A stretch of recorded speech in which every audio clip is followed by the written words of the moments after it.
علماء کا ساتھ دو، علماء کا ساتھ دو۔ بسم اللہ الرحمن الرحیم۔ الحمد للہ رب العالمین والعاقبۃ للمتقین والصلاة والسلام علی سید المرسلین وعلی آلہ واصحابہ اجمعین۔ فاعوذ باللہ من الشیطان الرجیم، بسم اللہ الرحمن الرحیم۔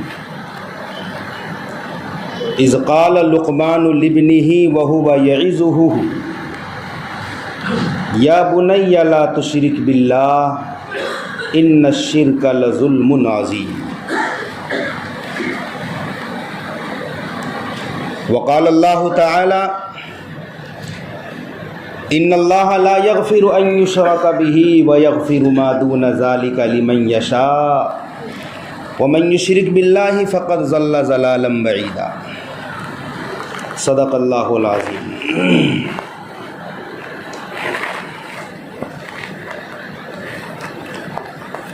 حضرات معزز سامعین کرام،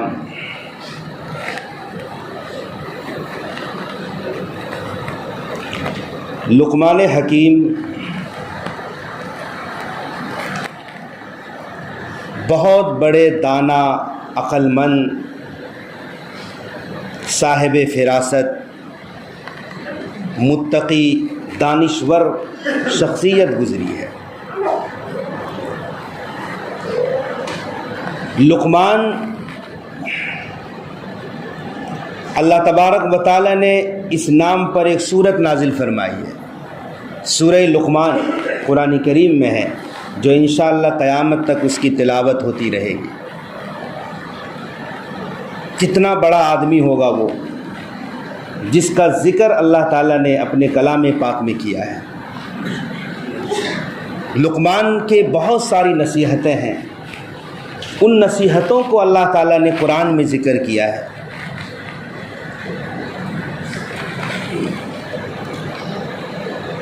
لقمان حکیم کے بارے میں ہمیشہ اختلاف پایا جاتا ہے کہ یہ نبی تھے یا نہیں۔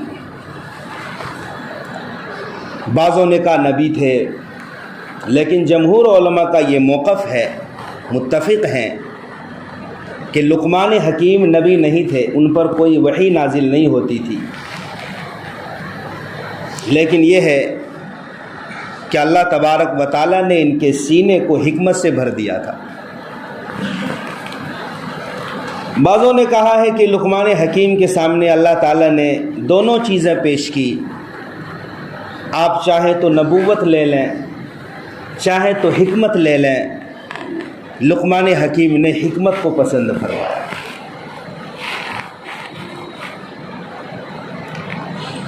مورخین کہتے ہیں کہ قدیم زمانے میں سرزمین عرب میں لقمان نام کا ایک شخص پایا جاتا تھا۔ یہ افریقی النسل تھے، غلام کی حیثیت سے سرزمین عرب میں آئے تھے۔ ان کی حکیمانہ باتیں صحیفہ حکیم لقمان کے نام سے عربوں میں بھی محفوظ ہے، اور یورپ میں بھی لقمان حکیم کی نصیحتوں سے لوگ لطف اندوز ہوتے ہیں۔ چنانچہ میں نے جس آیت کریمہ کی تلاوت کی ہے، اس میں لقمان حکیم اپنے بیٹے کو نصیحت کرتے ہیں۔ بہت ساری نصیحتیں ہیں، لیکن ایک نصیحت جس کی میں نے تلاوت کی، یا بنی لا تشرک باللہ۔ لقمان حکیم کہتے ہیں میرے بیٹے، اللہ کے ساتھ کسی کو شریک مت کرنا، ان الشرک لظلم عظیم، بے شک شرک بہت بڑا ظلم ہے۔ اس آیت کریمہ سے چند اسباق ہمیں ملتے ہیں۔ پہلا سبق یہ ملتا ہے کہ انسان کو نصیحت کا آغاز، نصیحت کی شروعات، ابتدا اپنے گھر سے کرنی چاہیے۔ دنیا بعد میں، محلہ بعد میں، بستی بعد میں ہے، اصلاح کا آغاز، اصلاح کی ابتدا، نصیحت کی شروعات اپنے گھر سے ہو۔ میرا بیٹا نمازی ہے یا نہیں، بیوی نماز پڑھتی ہے یا نہیں، گھر میں دینداری کا کیا حال ہے، پہلے اپنے گھر کو سدھارنے کی کوشش کرے۔ اور یہ صرف لقمان حکیم کی بات نہیں ہے، اللہ رب ذوالجلال نے آخری نبی حضرت محمد مصطفیٰ صلی اللہ علیہ وسلم سے خطاب فرمایا، وَأْمُرْ أَهْلَكَ بِالصَّلَاةِ وَاصْطَبِرْ عَلَيْهَا۔ اے نبی، آپ اپنے گھر والوں کو نماز کا حکم کیجئے، اپنے گھر والوں کو، نبی کو حکم ہے کہ گھر والوں کو نصیحت کیجئے۔ تو ابتدا شروعات کہاں سے ہو؟ اصلاح کی شروعات اپنے گھر سے ہونی چاہیے۔ ہم ساری دنیا کو نمازی بنا دیتے ہیں، محنت کرتے ہیں، لیکن اپنے گھر میں دیکھو تو چراغ تلے اندھیرا ہے، بیٹا نمازی نہیں، گھر میں نقصان ہو جائے، کاروبار ٹھپ ہو جائے، ہمیں فکر لاحق ہوتی ہے، پریشان ہو جاتے ہیں، بیٹا بیمار پڑ جائے پریشانی ہوتی ہے، ہونی بھی چاہیے، فطری چیز ہے، لیکن بیٹا بیٹی نمازی نہیں، کوئی غرض نہیں ہے ماں باپ کو، فکر ہی نہیں ہے،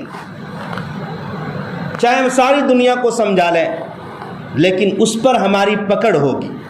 قرآن حکیم کہتا ہے قُوا أَنفُسَكُمْ وَأَهْلِيكُمْ نَارًا، ایمان والو اپنے آپ کو اور اپنے گھر والوں کو جہنم کی آگ سے بچاؤ، اپنے آپ کو اور اپنے گھر والوں کو۔ تو یہ سبق ہمیشہ یاد رہے، اصلاح اور نصیحتوں کا آغاز اپنے گھر سے ہو، اللہ تبارک و تعالی اس کی برکت سے دوسروں کے لیے آپ کو مؤثر بنائے گا۔ تو پہلی نصیحت جو لقمان حکیم کی ہے، یا بنی لا تشرک باللہ، اللہ کے ساتھ کسی کو شریک مت کرنا۔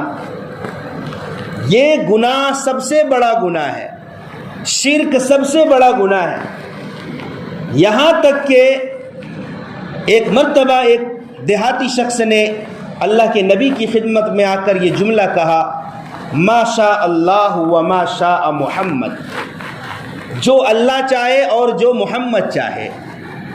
اللہ کے نبی غصے میں آ گئے، کہا تم نے مجھے اللہ کے ساتھ شریک بنا لیا، قل ما شاء اللہ وحدہ،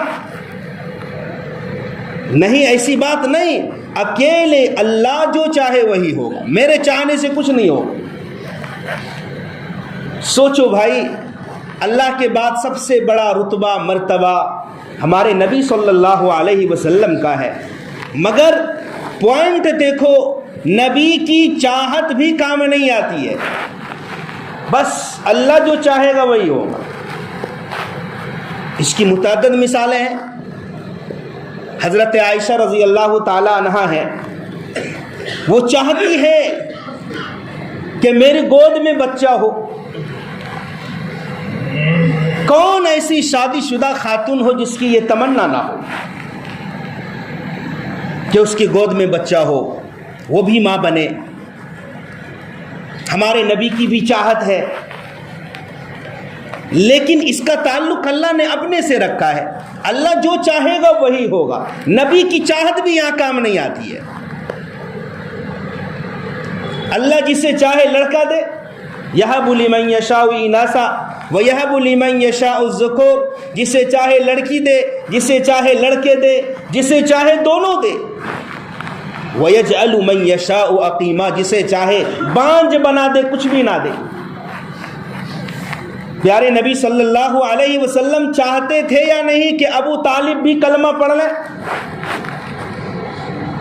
چاہت تو تھی، ہم بھی چاہتے تھے، سارا دنیا کے تمام مسلمانوں کی یہی چاہت ہے کہ ابو طالب کلمہ پڑھ لیتے،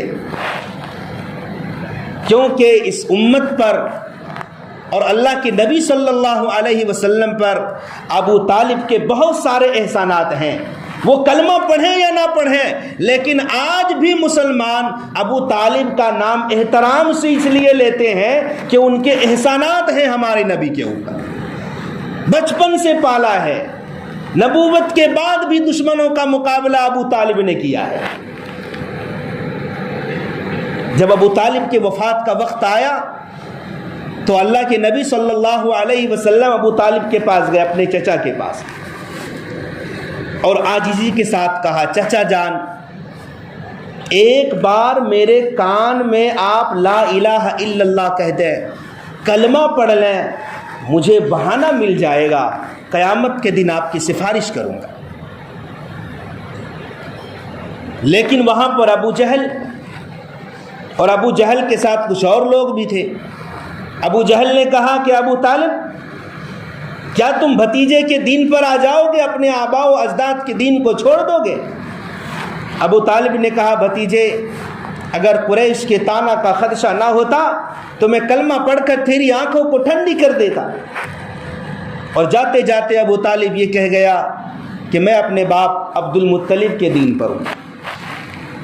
تو یہاں نبی کی چاہت بھی کام نہیں آئی، ہمارے نبی چاہ رہے تھے کہ ابو طالب کلمہ پڑھ کر جائے۔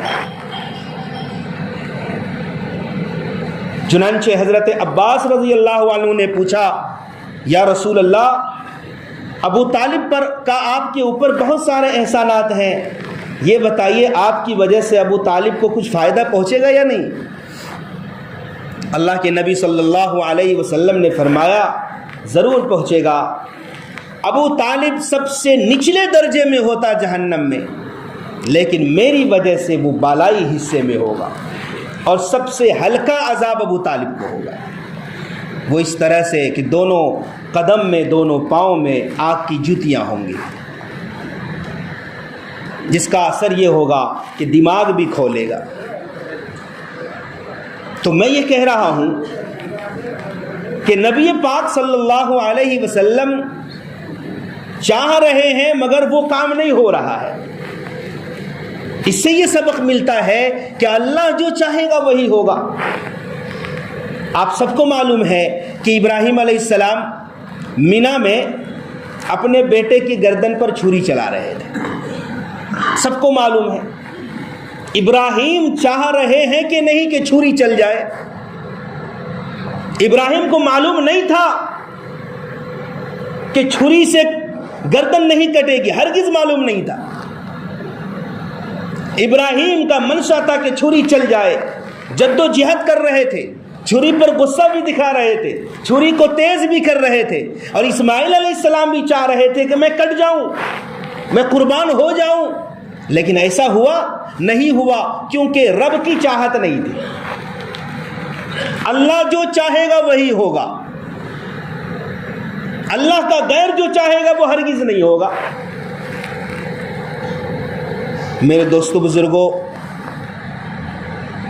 حضرت نوح علیہ السلام کے 4 بیٹے تھے، حام، سام، یافس، کنعان۔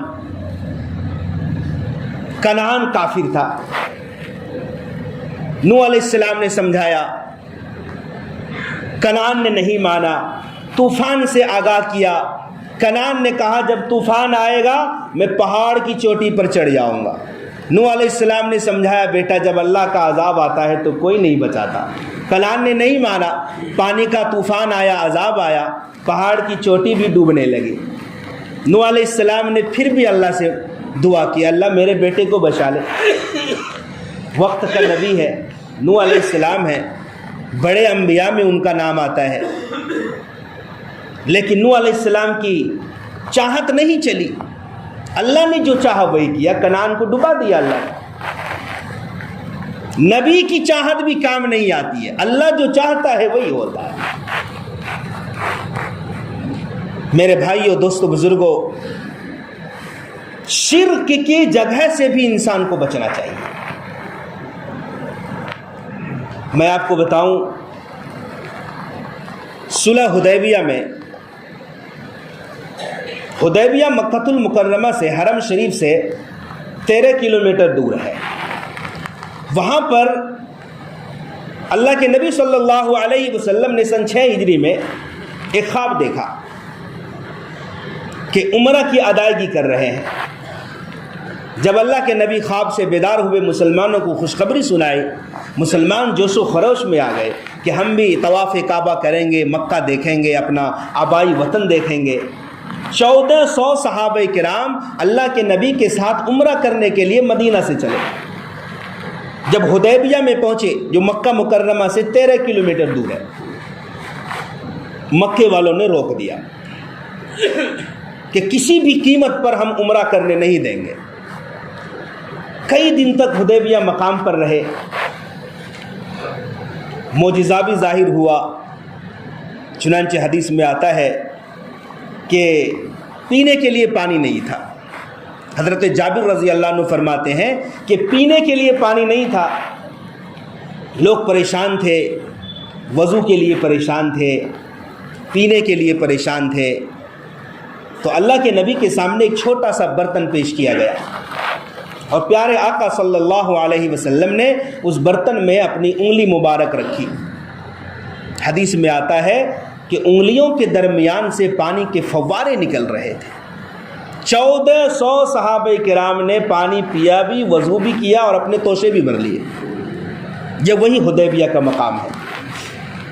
تو جب مکے والوں نے روک دیا کہ ہم آپ کو عمرہ کرنے نہیں دیں گے، تو اللہ کے نبی نے حضرت عثمان غنی رضی اللہ عنہ کو سفیر بنا کر بھیجا، قاصد بنا کر بھیجا کہ مکے والوں سے بات کرو جا کر اور بتاؤ کہ ہم جنگ کرنے نہیں آئے، ہم عمرہ کرنے آئے، طواف کر لیں گے، عمرہ کر فارغ ہو جائیں گے، ہم واپس وطن لوٹ جائیں گے، ہمارا مقصد جنگ و جدال نہیں ہے۔ تو حضرت عثمان غنی جب مکہ گئے تو مکے والوں نے عثمان کو پکڑ لیا، حضرت عثمان غنی کو روک لیا مکے والوں نے۔ ادھر مسلمانوں میں یہ افواہ پھیل گئی کہ کفار مکہ نے حضرت عثمان غنی کو شہید کر دیا ہے۔ اللہ کے نبی صلی اللہ علیہ وسلم نے وہیں حدیبیہ کے مقام پر ایک درخت کے نیچے تمام صحابہ سے حضرت عثمان غنی کا بدلہ لینے کے لیے بیعت لیا کہ ہر حال میں ہم عثمان غنی کا بدلہ لیں گے، اور جب تک عثمان غنی کے خون کا بدلہ نہیں لے لیں گے ہم یہاں سے واپس ہٹنے والے نہیں ہیں۔ پھر بعد میں پتہ چلا کہ حضرت عثمان غنی کے بارے میں یہ غلط خبر پھیلی تھی، حضرت عثمان غنی صحیح سالم تھے۔ تو جس درخت کے نیچے اللہ کے نبی نے 1400 صحابہ کرام سے بیعت لی، اس درخت کا ذکر بھی اور بیعت کا منظر بھی اور بیعت کرنے والے جتنے صحابی تھے سب سے اللہ راضی۔ اللہ تعالیٰ نے قرآن حکیم میں اس کا ذکر کیا ہے، لقد رضی اللہ عن المؤمنین اذ یبایعونک تحت الشجرہ، کہ اللہ تعالیٰ راضی ہو گیا ان ایمان والوں سے جب وہ درخت کے نیچے آپ سے بیعت کر رہے تھے۔ وہ جو جس درخت کے نیچے بیعت کر رہے تھے، حضرت عمر فاروق کا جب دور آیا، حضرت عمر فاروق رضی اللہ عنہ کو لوگوں نے بتایا کہ جس درخت کے نیچے صحابہ نے بیعت لی تھی اللہ کے نبی کے ہاتھ پر، لوگ وہاں جا جا کر نماز پڑھنے لگے ہیں۔ حضرت عثمان غنی حضرت عمر فاروق نے تاڑ لیا اس بات کو، اگر یہی سلسلہ چلتا رہا تو ایسا نہ ہو کہ لوگ اس درخت کے پاس آ کر شرک کرنے لگے۔ عمر فاروق رضی اللہ تعالیٰ عنہ نے حکم دیا کہ اس درخت کو کاٹ دو۔ بتاؤ جس درخت کے نیچے بیعت ہوئی، جس کا ذکر قرآن میں آیا، حضرت عثمان غنی نے اس خدشے کے پیش نظر کہ کہیں وہاں پر شرک نہ ہونے پائے، درخت کو کاٹنے کا حکم دے دیا۔ میرے بھائیو، دوستو، بزرگوں، میں کہتا ہوں ایک نماز ایسی ہے جس میں سجدہ نہیں، وہ نماز جنازہ ہے۔ بتائیں گے نماز جنازہ میں سجدہ کیوں نہیں ہے؟ کیوں نہیں ہے سجدہ؟ بھائی ایک بات تو یہ ہے کہ نماز جنازہ یہ صرف دعا ہے میت کے لیے، اللہ کے نبی پر درود پاک پڑھی جاتی ہے، اس میں رکوع سجدہ نہیں ہے، لیکن بہرحال نماز تو کہا جاتا ہے اس کو، اس میں بھی طہارت ہے، اس میں بھی امام کے پیچھے ہم نیت کرتے ہیں، قبلہ رخ ہو کر ہم نماز پڑھتے ہیں، طہارت ہے، وضو ہے، ستر کو چھپانا رہتا ہے، لیکن سجدہ کیوں نہیں ہے؟ اگر لوگ سجدہ کرتے بھی تو کیا میت کو سجدہ کرتے؟ سجدہ تو رب کو ہی ہوتا۔ ہم کہہ سکتے تھے اے اللہ ہم سجدہ کر رہے ہیں مگر تیرے آگے کر رہے ہیں، میت کو نہیں کر رہے۔ اللہ نے کہہ دیا نہیں یہ بھی نہیں چاہیے مجھے، تاکہ دیکھنے والا یہ نہ سمجھے کہ دیکھو دیکھو مسلمان ایک مردے کو سجدہ کر رہے ہیں، شک نہ پڑ جائے لوگوں کو۔ ایک خدشے کے پیش نظر اللہ نے سجدے کو روک دیا۔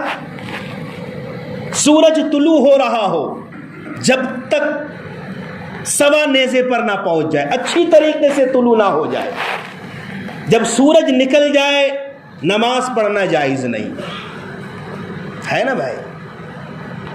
مکروہات کے اوقات میں سے ہے۔ سورج غروب ہو رہا ہو نماز پڑھنا بند کر دو، نصف النہار ہو زوال سے پہلے تو اس وقت نماز مت پڑھو بھائی۔ اوقات تو سارے اللہ ہی کے ہیں، دن بھی اللہ کے، رات بھی اللہ کی، صبح و شام اللہ کے۔ تو سورج طلوع ہو رہا ہے اس وقت ہم سجدہ کیوں نہ کریں؟ اگر کوئی مسلمان اس وقت سجدہ کر دے، نماز پڑھ دے، کس کے لیے سجدہ کرے گا؟ ظاہر سی بات ہے اللہ ہی کو سجدہ کرے گا، سورج کو تو کوئی نہیں کرے گا۔ لیکن نہیں، اللہ نے کہہ دیا دیکھو سورج طلوع ہوتا ہے، مشرکین سورج کو سجدہ کرتے ہیں، سورج کی پرستش کرتے ہیں۔ اس شک کو صبح میں کوئی مبتلا نہ ہو جائے کہ مسلمان بھی سورج کو پوج رہا ہے۔ حدیث پاک میں آتا ہے جب سورج طلوع ہوتا ہے تو وہ شیطان کے دونوں سینگوں کے درمیان سے شروع ہوتا ہے، طلوع ہوتا ہے۔ لہٰذا جب سورج طلوع ہو تو اس وقت سجدہ نہ کرو۔ جب سورج نکلتا ہے تو شیطان قریب آ جاتا ہے، تاکہ جو لوگ سورج کی پرستش کرتے ہیں وہ در حقیقت شیطان یہ سوچتا ہے کہ میری پرستش ہونے لگے، اس وقت سجدے سے منع کر دیا، اس خدشے کے پیش نظر کہ لوگ یہ نہ سمجھیں کہ مسلمان بھی سورج کے پرستار ہو گئے۔ میرے بھائیو، دوستو، بزرگوں، اسی لیے ہم کہتے ہیں کہ شرک کی شروعات جو ہوتی ہے پہلے دھیرے دھیرے ہلکے پن سے اس کی شروعات ہوتی ہے۔ چنانچہ پچھلے جمعہ میں نے اس بات کا ذکر کیا تھا دیوالی کی مٹھائی کے بارے میں، لیکن ایک بات رہ گئی تھی، اس کو اور واضح کر دوں۔ ہمارے جو غیر مسلم بھائی ہیں، ہندو حضرات ہیں، اپنے مذہبی تہواروں میں جو مٹھائیاں لاتے ہیں، پہلی بات تو یہ ہے کہ آپ کو جو وہ مٹھائی دیتے ہیں ہمارے غیر مسلم بھائی، ہمارے پاس یقینی طور پر کوئی تحقیق نہیں کہ وہ کون سی مٹھائی دے رہا ہے۔ ہم مانتے ہیں کہ اگر وہ 10 کلو مٹھائی 20 کلو مٹھائی لائے ہیں ہندو بھائی نے، ضروری نہیں کہ سب کو اپنی دیوی دیوتاؤں کے سامنے نظر و نیاز کیا ہو، چڑھائی کیا ہو سکتا ہے تھوڑا سا چڑھائی کیا ہو اور آپ کو بغیر پوجا پاٹ والی مٹھائی دیا ہو۔ اگر واقعی یہی ہے تو مسلمان کے لیے کھانا تو جائز ہے، اس میں کوئی شک نہیں، لیکن چونکہ تحقیق نہیں ہے نا، وہ کیا کرتا ہے نہیں کرتا، تحقیق ہے ہی نہیں ہے، لہذا احتراز اور اس سے بچنا تو ہر مسلمان کے لیے لازم ہے ہی۔ لیکن اگر آپ کو قطعی طور پر یہ معلوم ہے یہ چڑھائی کی مٹھائی ہے، دیوی دیوتاؤں پر اس کو پوجا گیا ہے، تب تو قطعاً تھوڑا ہو یا زیادہ کھانا جائز نہیں۔ چنانچہ آج ہی میں حضرت مفتی سعید احمد پالنپوری رحمۃ اللہ علیہ، جو دارالعلوم دیوبند کے بہت بڑے شیخ الحدیث تھے، محتمم تھے، 2 سال پہلے انتقال ہوا ان کا، اللہ ان کی قبر کو نور سے معمور کرے، جوگیشوری میں ان کی قبر ہے۔ تو آج ہی پڑھ رہا تھا، وہ پان بہت کھاتے تھے۔ وہ فرماتے ہیں کہ ناندیڑ میں جب میں پڑھا رہا تھا، صبح سویرے فجر کے بعد تفریحاً ادھر ادھر نکل جاتا اور گھر میں پان تو رکھا رہتا، لیکن جب میں صبح تفریحاً نکلتا تو ایک ہندو کی دکان پان کی کھلی رہتی تھی، تو میں روزانہ وہاں سے پان کھاتا۔ ایک دن میں نے دور سے دیکھا ایک گائے گزر رہی تھی پان کی دکان سے، اسی دکاندار نے لوٹے میں گائے کے پیشاب کو لیا، کچھ کتھے میں ڈالا، کچھ چونے میں ڈالا، کچھ دکان میں برکتاً چھڑک دیا۔ میں نے اسی دن سے توبہ کی، کبھی بھی ہندو کی دکان سے پان نہیں کھاؤں، یہ ان کا اپنا تجربہ۔ پھر لکھتے ہیں چونکہ وہ لوگ پیشاب کو متبرک سمجھتے ہیں، برکت کی چیز سمجھتے ہیں، اور جو قوم جس چیز کو برکت کی چیز سمجھنے لگے، آپ کہہ نہیں سکتے کہ کس چیز میں اس کا استعمال کرے گا، چونکہ برکت ہے اس کے لیے، ہمارے لیے ناپاک ہے، لیکن وہ تو متبرک سمجھ رہا ہے۔ اور علماء نے، فقہاء نے لکھا ہے بغیر کسی مجبوری کے غیر مسلموں کی دکانوں سے بھی، ہوٹلوں سے بھی، چونکہ وہ نجس ہے، ناپاک ہے، کیسا استعمال کر رہا ہے. اگر عذر نہ ہو، بغیر عذر کے تو کھانا ہی نہیں چاہیے. یہ تقوی کے بھی خلاف لکھا ہے. چنانچہ انسان کو اپنے گھر کا صاف ستھرا کھانا ہی استعمال کرنا چاہیے.